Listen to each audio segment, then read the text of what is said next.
Boards এডুকেশনে তোমাদের সবাইকে স্বাগত। তোমরা কিরকম আছো? আশা করি সবাই ভালো আছো।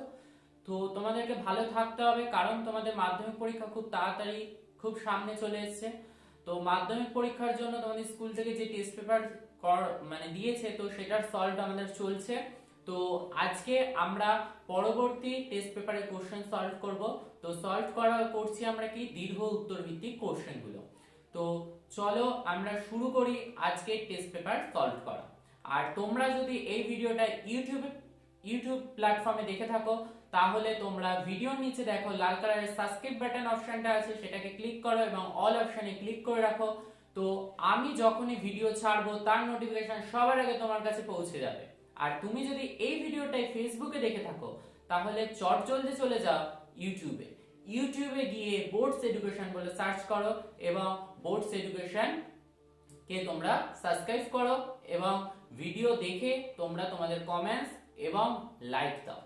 ওকে, তো আর যদি তোমরা ইনস্টাগ্রামে দেখে থাকো এটা, তাহলে তো সেম রুলস, ফেসবুকেও যা ইনস্টাগ্রামেও তা। তো ইনস্টাগ্রাম থেকে ডাইরেক্ট চলে যাও ইউটিউব প্ল্যাটফর্মে। তো ইউটিউব প্ল্যাটফর্মে গিয়ে তোমরা বোর্ডস এডুকেশন সার্চ করো। বোর্ডস এডুকেশন সার্চ করে তোমরা সেখানে আমার বোর্ডস এডুকেশনকে সাবস্ক্রাইব করো এবং অল অপশনে ক্লিক করে রাখো। আর তোমাদের মূল্যবান কমেন্টস কিন্তু করে যেতে ভুলবে না, তোমরা কিন্তু কমেন্টস করবে তোমরা টেস্ট পেপার সলভ আর চাচ্ছ কিনা। যদি না চাও, তো আমি ধারাবাহিকতা ভাবে যেরকম করে অঙ্ক এগোচ্ছিলাম, তো সেরকম করে আমি ক্লাস ওয়াইজ অঙ্ক এগোবো। ওকে, তো চলো শুরু করা যাক আজকে আমাদের পরবর্তী টেস্ট পেপারের কোশ্চেন। ঠিক আছে, আর তোমরা যদি এমসিকিউ বা শর্ট কোশ্চেনের প্রবলেম সলভ চাও, তো আমাকে বলতে পারো, আমি তোমাদেরকে পিডিএফ প্রোভাইড করে দেবো। ওকে, আগের দিনকে আমরা যে অঙ্কগুলো করেছিলাম, আজকে তার পর থেকে শুরু করব 12। আর এইখানে যে সম্পাদ্য আছে, তো সম্পাদ্যগুলো করব না, কারণ সম্পাদ্য আমার এখানে করে যদি প্রত্যেকটা সম্পাদ্য দেখাতে যাই অনেকটা টাইম লাগবে। তো আমি 12 অঙ্কতে যাচ্ছি, সম্পাদ্য তোমরা করো। না পারলে আমাকে জানিও কোনটা কোনটা পাচ্ছ না, তো সেগুলোর একটা আমি ভিডিও বানিয়ে দেবো। তো চলো 12 1 নাম্বার বলছে, ঘনকাকৃত একটি সম্পূর্ণ চৌবাচ্চা থেকে সমান মাপের 64 বালতি জল তুলে নিলে চৌবাচ্চাটির 1/3 অংশ জলপূর্ণ থাকে। চৌবাচ্চাটির একটি ধারের দৈর্ঘ্য 1.2 মিটার হলে প্রতিটি বালতিতে কত লিটার জল ধরে তা নির্ণয় করো। তো তোমাদেরকে এটা বলেছে, ঠিক আছে। তো আমরা করে নেব, চলো অঙ্কটাকে আমরা 12 1 নাম্বার দিয়ে স্টার্ট করি। 12 1 12 1-এ প্রথমত আমাদের কি বললো, যে প্রথমত এখানে এখানে কি ছিল, এখানে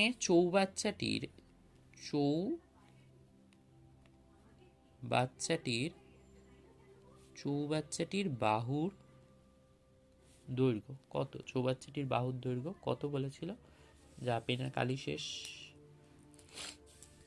তাহলে চৌবাচ্চাটির বাহুর দৈর্ঘ্য কত বলেছিল, তাহলে চৌবাচ্চাটির বাহুর দৈর্ঘ্য বলেছিল আমাদের 1.2 মিটার।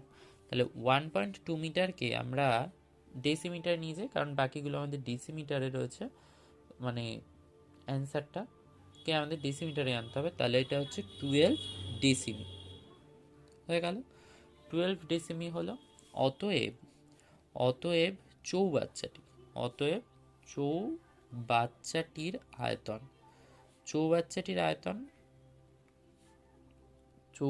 আয়তন কত না, 12 × 12 ঘনকাকৃতি বলেছিল, তো তাহলে ঘন ডেসিমি।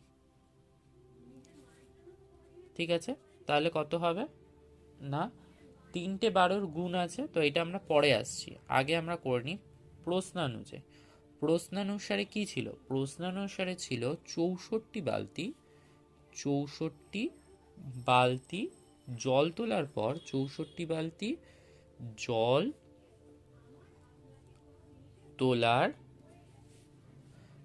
তোলার পর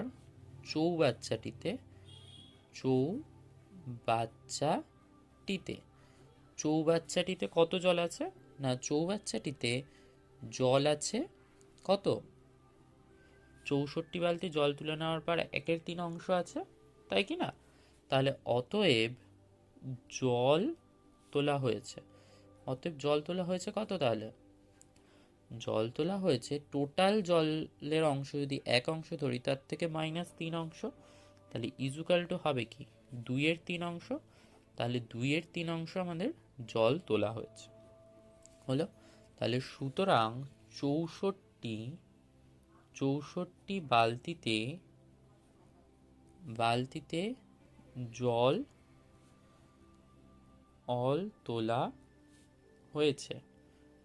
তোলা হয়েছে, সরি আগে একটু লিখে নাও যে সমান মাপের। কেন? 64 বালতি যে কটা ছিল, তো বালতিগুলোর মাপ তো ছোট বড়ও হতে পারে, তার জন্য লিখে নিলাম সমান মাপের 64 বালতির জল তোলা হয়েছে কত। সরি এখানটা 3টা ঢেকে গেছে, তো 3টাকে আলাদা করে লিখে নাও।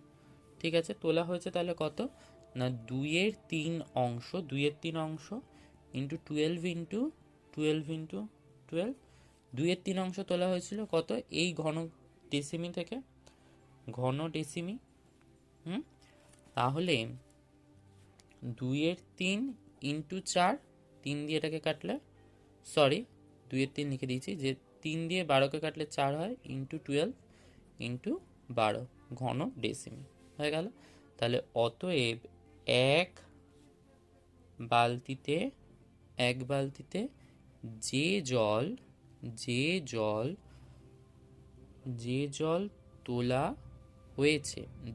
তোলা হয়েছে তার পরিমাণ কত? যে জল তোলা হয়েছে তার পরিমাণ, না তার পরিমাণ হচ্ছে কত 2 ইন্টু 4 ইন্টু 12 ইন্টু 12 বাই 64। ঠিক আছে, 64 ঘন ডেসিমি। ঠিক আছে, ঘন ডেসিমি। তাহলে ইজুকাল টু কি হবে? তাহলে 64 দিয়ে দেখো 4 দুগুণি 8, এই 4 দুগুণি 8 দিয়ে যদি 64কে কাটো তাহলে 8 হয়। এবার 4 দিয়ে যদি 12কে কাটো 3 হয়, হ্যাঁ, তাহলে এখানে 2 হয়। 2 দিয়ে যদি 12কে কাটো তাহলে 6, তাহলে হচ্ছে 18 ঘন ডেসিমি। ঠিক আছে, ঘন ডেসিমি। তাহলে প্রতি বালতিতে কত লিটার জল ধরে? প্রতি বালতিতে না 18 ঘন ডেসিমি জল ধরে, ঘন ডেসিমি জল ধরে, বা 18 লিটার জল ধরে। ঠিক আছে, এক ঘন ডেসিমি সমান সমান 1 লিটার। ঠিক আছে, তাহলে এটা হবে 18 লিটার জল ধরে। ক্লিয়ার? তো এই নিয়মে একটা করে দিলাম তোমাদের। আর এছাড়াও অন্য আরেকটা নিয়মে করা রয়েছে, আগের যে পরিমিতির একটা ভিডিও দেওয়া রয়েছে, তো সেই মধ্যে এই অঙ্কটা করা রয়েছে।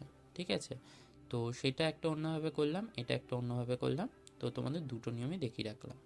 ঠিক আছে, চলো এবার যাই 2 নম্বরের অঙ্কটা 12। তো 12 2 নম্বরের অঙ্কটা কি বলেছে? 9 মিটার উচ্চতা বিশিষ্ট একটি লম্ববৃত্তাকার চোঙাকৃতি ট্যাঙ্কে জলপূর্ণ আছে। 6 সেমি দৈর্ঘ্যের ব্যাসের একটি পাইপ দিয়ে মিনিটে 225 মিনিট বেগে জল বের হয়। তাহলে 36 মিনিটে ট্যাঙ্কটিতে সমস্ত জল বেরিয়ে যায়। ট্যাঙ্কটির ব্যাসের দৈর্ঘ্য কত? তো এটা আমাদের জানতে বলেছে। চলো 12 তাহলে আমরা করে ফেলি। তাহলে 12 প্রথমে আমরা কি করব? মনে করি ট্যাঙ্কটির ব্যাসার্ধ 8 সেমি। ঠিক আছে, অতএব ট্যাঙ্কটির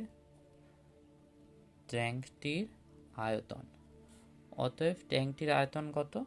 না ট্যাঙ্কটির আয়তনের সূত্র কি?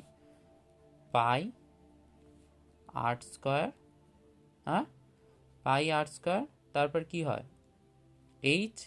তাহলে এইচটা কি আছে? 9 মিটার আছে, তো 9 মিটারটাকে আমি এটাকে লিখতে পারি, 9 মিটারকে আমি সেমিতে নিয়ে গেলাম, তাহলে 900 ঘন সেমি মানে সেমি কিউব করে দিই। তো এইখানটাতে তোমরা লিখে নিতে পারো উচ্চতা 9 মিটার ইজুকাল টু 900 সেমি। ক্লিয়ার হয়ে গেল? তাহলে এই জায়গাটা কি হয়? 22 গুণ 900 বাই 7 ইন্টু আর স্কোয়ার সেমি কিউব হয়ে গেল। তাহলে এক মিনিটে এক মিনিটে এক মিনিটে পাইপ এক মিনিটে পাইপ দিয়ে জল জল বের হয়। কত জল বের হচ্ছে না 22/7 ইন্টু কি বলছে 6 সেমি ব্যাসের, তাহলে 6 সেমি ব্যাসের মানে কি 6/2 মানে ব্যাসার্ধ ইন্টু কত বলেছে 225 মিটার বেগে। তাহলে 225 তাকে সেমিতে নিয়ে আসো, তাহলে কি হলো 22,500 ঘন সেমি, তাহলে সেমি কিউব এতে বেরোচ্ছে। তাহলে ইজুকাল টু কি হয় 22/7 ইন্টু 9, 6/2 আর 6/2 মানে 3 ইন্টু কত হয় 22,500 সেমি কিউব। তাহলে প্রশ্ন অনুযায়ী আমরা কি লিখব? প্রশ্ন অনুযায়ী আমরা লিখতে পারি 22/7 ইন্টু 900, ঠিক আছে, কেন টোটালটার থেকেই তো জলটা ভাগ হচ্ছে, মানে জলটা বেরোচ্ছে। তাহলে 22/7 ইন্টু 9 ইন্টু 22,500 হলো। তাহলে কি হয় ইজুকাল টু কত বলেছে 36, ইজুকাল টু তো 36, কারণ 36 মিনিটে ট্যাঙ্কের সমস্ত জল বেরিয়ে যায়। তাহলে অর আমরা কি লিখতে পারি, এটার 2 এটার দুটো কেটে গেল, আর 9 কেটে গেল, 22/7 কেটে গেল। তাহলে আমরা লিখতে পারি r square equal to 225 into 36। তাহলে or r equal to root 225 into 36। তাহলে এটাকে আমরা কি লিখতে পারি 225 মানে কি 15, তাই তো 225 মানে কত 225 মানে 15 আর 36 মানে 6। তাহলে সরি 15 ইন্টু 15 আর 36 মানে 6 ইন্টু 6, এটা রুটের মধ্যে রয়েছে। তাহলে অতএব আর ইজুকাল টু কি 15 ইন্টু 6, তাহলে ইজুকাল টু 90। যদি 90 আর আরটা কি আরটা হচ্ছে ব্যাসার্ধ, তাহলে ব্যাসটা কত আমাদের তো ব্যাসটা জানতে চাইছে যে ট্যাঙ্কটির ব্যাসের দৈর্ঘ্য কত। তাহলে 2 আর ইজুকাল টু কী হবে 2 ইন্টু 90 ইজুকাল টু কত হবে ইজুকাল টু 180। তাহলে 180 সেমি হয়ে গেল 180 সেমি। তাহলে ট্যাঙ্কির ব্যাসের দৈর্ঘ্য কত 180 সেমি হয়ে গেল। এবার আসি 12 নম্বর অঙ্কটা, 2 হয়ে গেল 12 আসি এবার। তো আমরা পড়ে নিই কি বলেছে। 3 অঙ্কটা বলেছে 1 সেমি 6 সেমি ও 8 সেমি ব্যাসার্ধের 3টি নিরেট গোলক গলিয়ে একটি বিরেট নিরেট গোলক তৈরি করা হলো। তাহলে বড় নিরেট যে গোলকটি তৈরি হলো তার ব্যাসার্ধ আর সমগ্র তলের ক্ষেত্রফল কত নির্ণয় করতে বলেছে। তাহলে 1 সেমি 6 সেমি আর 8 সেমি ব্যাসার্ধের 3টি নিরেট গোলক গলালাম, ঠিক আছে। চলো তাহলে 12 নাম্বার, তাহলে 12 করি যে মনে করি বড় গোলক,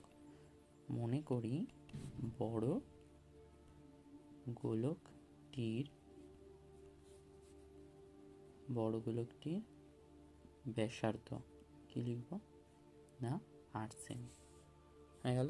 বড় গোলকটির ব্যাসার্ধ কই না বড় গোলকটির ব্যাসার্ধ হচ্ছে 8 সেমি। তাহলে বড় গোলকটির ব্যাসার্ধের দৈর্ঘ্য যদি 8 সেমি হয়, অতএব বড় গোলকটির আয়তন, তাহলে কত বড় গোলকটির আয়তন 4/3 pi r cube semi cube হয়ে গেল। তাহলে আবার কি হচ্ছে তিনটি নিরেট গোলকের মোট আয়তন,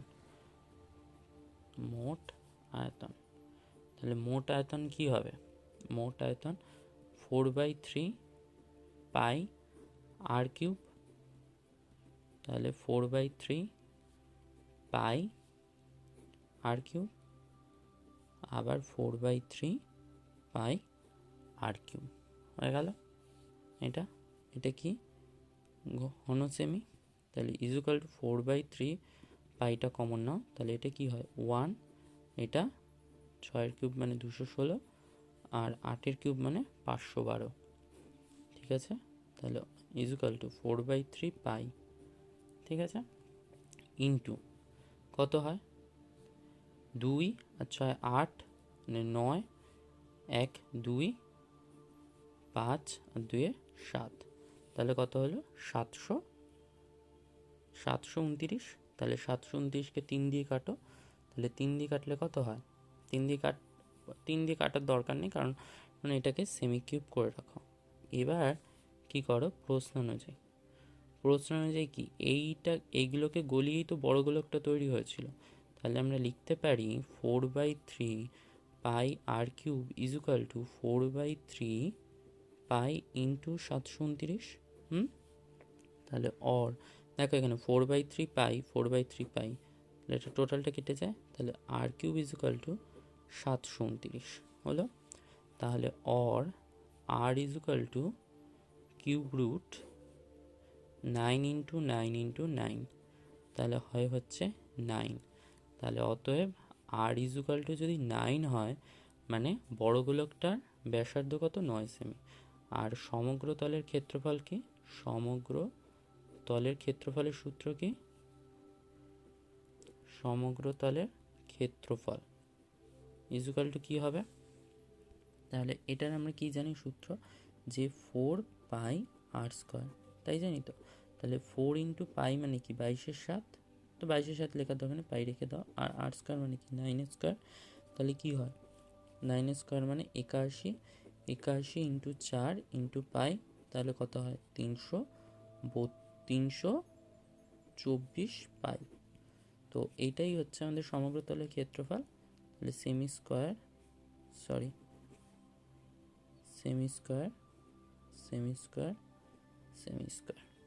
ঠিক আছে। তাহলে আর পেয়ে গেলাম, ব্যাসার্ধ পেয়ে গেলাম, ক্ষেত্রফল পেয়ে গেলাম, হয়ে গেল।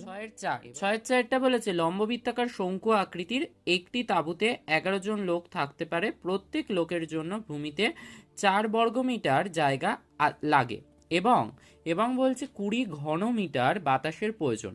ঠিক এই 11 জন লোকের জন্য নির্মিত তাঁবুর উচ্চতা কত? ঠিক আছে, তো তাঁবুর উচ্চতাটা আমাদের জানতে হবে। চলো দেখে ফেলি কিভাবে করব। 12 4 নাম্বার। তো 12 4 নাম্বারে আমরা কি করতে পারি, যে 12 4 নাম্বারে আমরা মনে করি 12 4 নাম্বারে কি করব, যে মনে করি তাঁবুর উচ্চতা h মিটার। তাহলে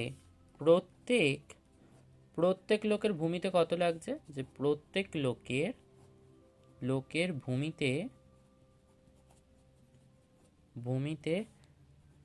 4 বর্গমিটার কি লাগছে, জায়গা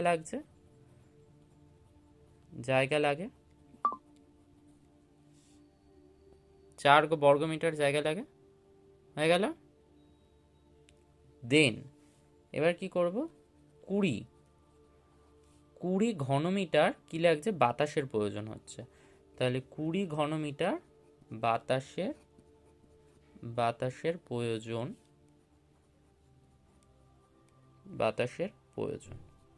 হয়ে গেল। তাহলে অতএব 11 জন লোকের ভূমিতে জায়গা লাগে কত, ভূমিতে জায়গা লাগে কত না, ভূমিতে জায়গা লাগে 11 ইন্টু 4, ঠিক আছে, ইজুকাল টু 44 মিটার স্কোয়ার, হয়ে গেল। এবার 11 জন লোকের বাতাসের প্রয়োজন কত হচ্ছে না, বাতাসের প্রয়োজন, তাহলে বাতাসের প্রয়োজন কত হচ্ছে না, বাতাসের প্রয়োজন হচ্ছে 20 করে, তাহলে 11 ইন্টু 20, তাহলে ইজুকাল টু কত হচ্ছে 220 মিটার কিউব। অতএব তাঁবুর ভূমির ক্ষেত্রফল, অতএব তাঁবুর ভূমির ক্ষেত্রফল। তাহলে ভূমির ক্ষেত্রফল কত? 44 মিটার স্কোয়ার। এবং আয়তন কত? এবং আয়তন আয়তন কত? আয়তন হচ্ছে 220 মিটার কিউব। অতএব প্রশ্নানুসারে আমরা কি লিখতে পারি? One third pi r square h by pi r square equal to কত? 220/44। তাহলে আয়তনের সূত্রটা বসিয়ে নিয়েছি, তাহলে তাহলে এবার দেখো কি হয়, বা দিয়ে দেখো 1/3 তা থাক, তো পাই আর স্কোয়ার কেটে যায়, তাহলে এইচ থার্ড হয়ে যাচ্ছে ইজুকাল টু 220/44। তাহলে বা 44 দিয়ে 220 কাটলে কত হয়? 5 হয়, তাহলে ইজুকাল টু 5। তাহলে এইচ ইজুকাল টু কত হচ্ছে? 15। তাহলে আমাদের এই যে তাঁবুটা ছিল, তো তাঁবুটির উচ্চতা কত হবে? না, তাঁবুটির উচ্চতা হবে 5 বা মানে 15 কি হবে? 15 মিটার। ঠিক আছে, হয়ে গেল। তো এবার আমরা পরের অঙ্কটা দেখি। তো পরের অঙ্কটা কি বলেছে? 5 নম্বরে বলেছে একটি ফাঁপা গোলকের অন্তর্ব্যাসার্ধ ও বহির্ব্যাসার্ধ যথাক্রমে 4 সেমি ও 8 সেমি, এটিকে গলিয়ে একটি লম্ববৃত্তাকার শঙ্কু তৈরি করা হলো, যার ভূমির ব্যাস 8 সেমি ও শঙ্কুর উচ্চতা কত? এটা জানতে বলেছে। তাহলে আমরা করব 12-র 5 নম্বরের অঙ্কটা, তাই তো। তো 12-র 5-এরটায় আমরা কি মনে করতে পারি? যে মনে করি উচ্চতাটা জানি না আমরা, মনে করি লম্ববৃত্তাকার শঙ্কুটির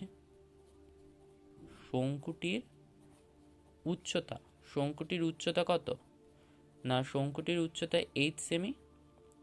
ঠিক আছে, শঙ্কুটির উচ্চতা 8 সেমি হলো। শঙ্কুটির উচ্চতা 8 সেমি হলো। এবার কি এখানে শঙ্কুটির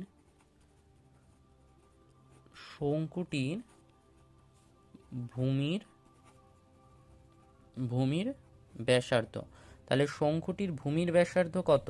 ভূমির ব্যাসার্ধ ইন্টু আর, ভূমির ব্যাসার্ধ আর যদি হয় তাহলে কি হয়? 8/2 সেমি, তাহলে ইজুকাল টু 4 সেমি হয়ে গেল। এটু ইজুকাল টু 4 সেমি। এবার অতএব শঙ্কুটির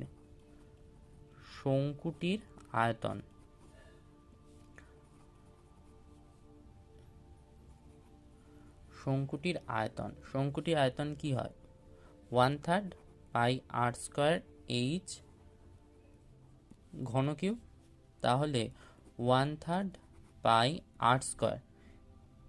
আর স্কোয়ার, তো আর স্কোয়ারের জায়গাটা, আর স্কোয়ার মানে কত? 4, তো তাহলে 4 স্কোয়ার ইন্টু এইচ। ঠিক আছে, তাহলে ঘন সেমি হয়ে গেল এটু। এবার কি করব? আবার ফাঁপা গোলকটির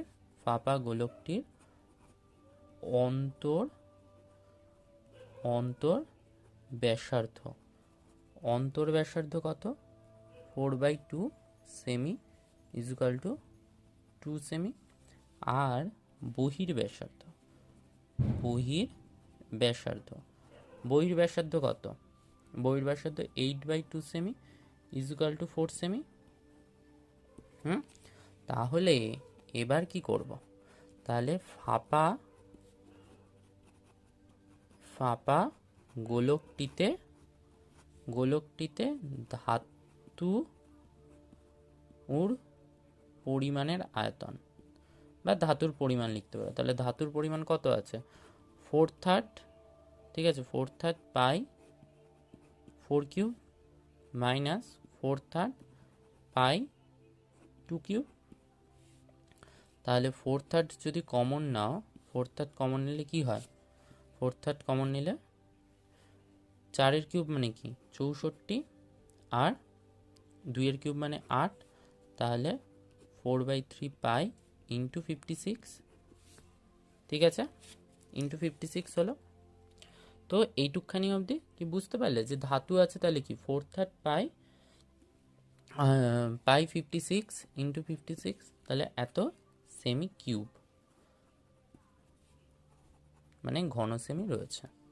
ঠিক আছে, এবার কি হচ্ছে, যেহেতু কি আমরা কি জানি, যেহেতু ফাঁপা গোলকটি গলিয়ে শঙ্কু তৈরি করা হয়, ঠিক আছে, অতএব গোলকটির যা ধাতুর আয়তন ইজুকাল টু শঙ্কুটির আয়তন। তাহলে আমরা প্রশ্নানুযায়ী আমরা কি লিখতে পারি? প্রশ্নানুযায়ী আমরা লিখতে পারি কি, ফাঁপা যে গোলকটা, মানে গোলকটির যে আয়তন ইজুকাল টু 4/3 ইন্টু 56 শঙ্কুটির আয়তন। তাহলে অর আমরা কি করতে পারি, দেখো এখানে কি আছে 4/3, মানে 3 পাই কেটে যায়, 3 পাই কেটে যায়, তাহলে এখানটাতে কি থাকে, দেখো এখানটাতে থাকে 16H, 16H থাকলো, এই যে 16H হলো। আর এখানটাতে কি থাকছে, এখানটাতে থাকছে 4 ইন্টু 56, তাহলে অর H ইকুয়ালস টু কি হচ্ছে, H ইকুয়ালস টু 56/4, হ্যাঁ 56/4, তাহলে হয় হচ্ছে 4 সেমি। কেন? কারণ দেখো এই 4 দিয়ে 16কে কাটলে 4 হয়, তাহলে এই 4টা মানে 56/4 ইজুকাল টু 14 সেমি হয়ে গেল। তাহলে কি চোঙটির নির্ণেয় উচ্চতা কত না 14 সেমি হয়ে গেল। এবার আসি 12-র 6 নম্বর অঙ্কটা। 6 নম্বর অঙ্কটা বলেছে সমবেধের একটি ফাঁপা চোঙাকৃতি পাইপ তৈরি করতে 6 সেমি ব্যাসার্ধের গোলকটির নিরেট লোহার বল গলানো হয়। পাইপটির দৈর্ঘ্য 18 সেমি ও বহির্ব্যাস হচ্ছে 10 সেমি হলে পাইপটির বেধ কত? ঠিক আছে, তো চলো আমরা করব এবার 12-র 6 নম্বর অঙ্কটা। 12-র 5টা একবার ভালো করে দেখে করে নাও, তারপর 12-র 6তে যাচ্ছি। তো 12-র 6-এর অঙ্কটা, তো 12-র 6-এর অঙ্কটা কি, এখানে কি হচ্ছে, চোঙাকৃতি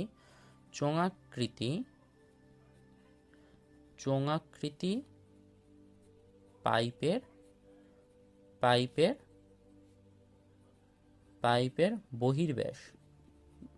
বহির্ব্যাস কত না 10 সেমি।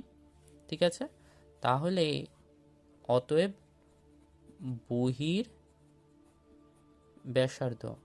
বহির্ব্যাসার্ধ কত হবে, 10/2 ইজুকাল টু 5 সেমি। ঠিক আছে, হ্যাঁ এবার আমরা কি পাইপটার বেধ যাই না, মনে করি পাইপটির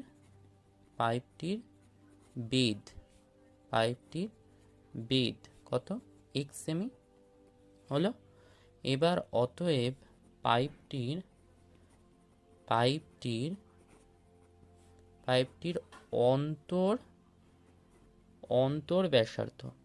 অন্তর ব্যাসার্ধ কত না 5 - x সেমি হলো।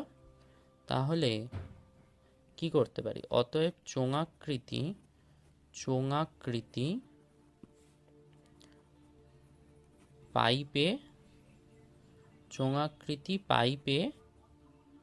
পাইপে ধাতু আছে কত, ধাতু বা চোঙাকৃতি পাইপটি ধাতু দিয়ে তৈরি করতে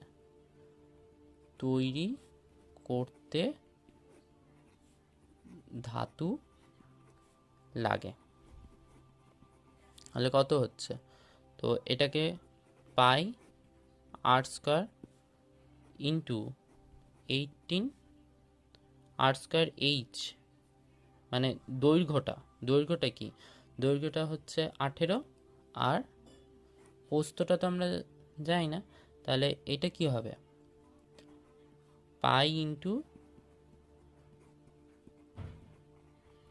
এটা, তাহলে এটা হচ্ছে সেমি কিউব। তাহলে ইজুকাল টু কি করতে পারি, 18 পাই ব্র্যাকেট শুরু করো 25 আর 5 - x এর হোল স্কয়ার।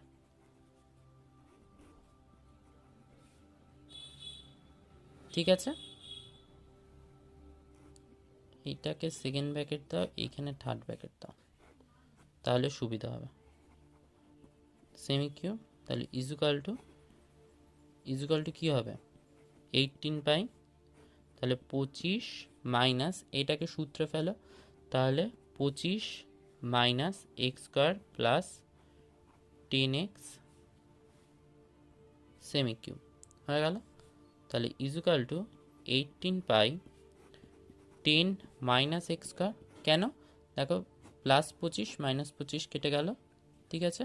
তাহলে এটা হচ্ছে সেমি কিউব।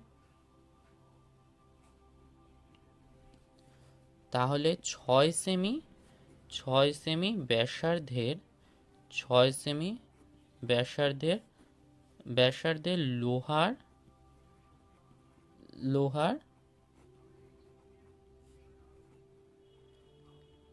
লোহার বলের আয়তন কি হবে 4/3 পাই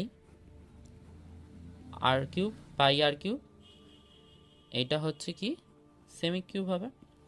এবার কি দেখো বলেছে কি, যেহেতু গোলকটি গলিয়ে চোঙটি তৈরি করা হয়, তাহলে কি চোঙটির পাইপের ধাতুর যা আয়তন ইজুকাল টু গোলকটির আয়তন। তাহলে আমরা এটা লিখতে পারি প্রশ্নানুযায়ী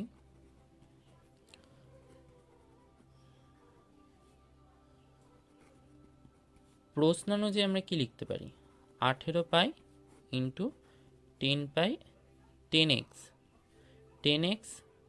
minus x square equal to 4/3 pi into 6 cube, এই যে কোথায় গেল, এই যে 6 কিউব ছিল, তাহলে 216। মানে কি করলাম, মানে আমি এখানটাতে করলাম কি চোঙটির পাইপটির ধাতুর যা ঘনফল সেটা লিখলাম, এই যে ধাতুর ঘনফলটা এটা তোমরা পেয়েছিলে যে আয়তনটা কতটা আয়তন আছে, ঠিক আছে। তারপর হচ্ছে যে লোহা মানে যে গোলকটা তৈরি হবে সেটার আয়তনটা। তাহলে আমরা লিখতে পারি কি x square minus 10x plus 16।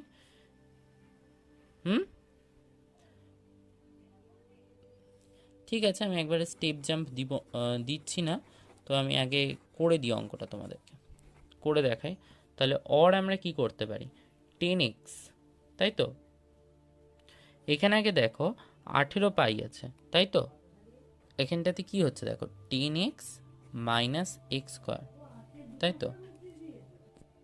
তাহলে এখানটা 10x মাইনাস এক্স স্কোয়ার, আর এইখানে যে 18 পাইটা রয়েছে তো সেটাকে আমি এখানে নিয়ে গেলাম 4/3 পাই 216 বাই কী করলাম 18 পাই, ঠিক আছে। পাই কেটে গেল, আর 18 দিয়ে 216কে কাটলে কত হয়, 18 দিয়ে 216কে কাটলে হয় হচ্ছে 12, ঠিক আছে। তাহলে 10x minus x square equal to কী হচ্ছে 3 দিয়ে যদি 12কে কাটো তাহলে কত হয়, 3 দিয়ে 12কে কাটলে 4 হয়, তাহলে 4 4 16। তাহলে আমরা কি করতে পারি, আমরা এটা লিখতে পারি যে x square minus 10x plus 16 equal to 0। দেখো এটাকে আমরা সাজিয়ে নিলাম, কেন সব মাইনাস দিয়ে গুণ করে নিলাম, ঠিক আছে, কারণ 16 পাশে হলে মাইনাস হয়ে যাবে। তাহলে আমরা লিখতে পারি এক্স স্কোয়ার তো 8 প্লাস 2 প্লাস 16 ইজুকাল টু 0। তো এটাকে আমরা লিখতে পারি কি x square minus 8x minus 2x plus 16 equal to 0। তাহলে এটাকে আমরা এরকম লিখতে পারি এক্স কমন নিলে এক্স মাইনাস 8 আর মাইনাস 2 যদি কমন নাও তাহলে এক্স মাইনাস 8 ইজুকাল টু 0। তাহলে এটা কি হয়, দুটো ব্র্যাকেট থেকে একটা ব্র্যাকেট কমন যায়, তাহলে এক্স মাইনাস 8 আর একটা হবে কি এক্স মাইনাস 2 ইজুকাল টু 0। তাহলে এইখানটাতে আমরা কি আমি আর পরের পেজে যাচ্ছি না, আমি এই সাইডটাতে তোমাদের দেখিয়ে দিচ্ছি। তাহলে এক্স মাইনাস 8 হয় ইজুকাল টু 0, তাহলে এক্স ইজুকাল টু 8। আর একটা নতুবা আমরা কি করতে পারি x minus 2 equal to 0 x equal to 2। 2 হলো। তাহলে কি করতে পারি পাইপটির নির্ণেয় বেদ কি হবে, পাইপটির নির্ণেয় বেদ হবে 2। কেন 2 হবে? কেন পাইপটির বেধ নির্ণয় 2 কেন হবে? কারণ দৈর্ঘ্য থেকে কি প্রস্থ কখনো বেশি হতে পারে? পাইপটার দৈর্ঘ্য যেখানে বলে দিচ্ছে তোমার 6 সেমি, তো সেখানে কখনো 8 সেমি প্রস্থ হতে পারে? তাহলে এটা হবে না। তাহলে এটা আমাদের গ্রহণযোগ্য নয়, গ্রহণযোগ্য নয়। ঠিক আছে, তাহলে আমাদের পাইপটির বেধ কত? 2। ঠিক আছে, বুঝতে পারলে? তো অঙ্কটা অনেক ঘিজিবিজি হয়ে গেছে, তো একবার দেখে নাও, দেখে করে নাও।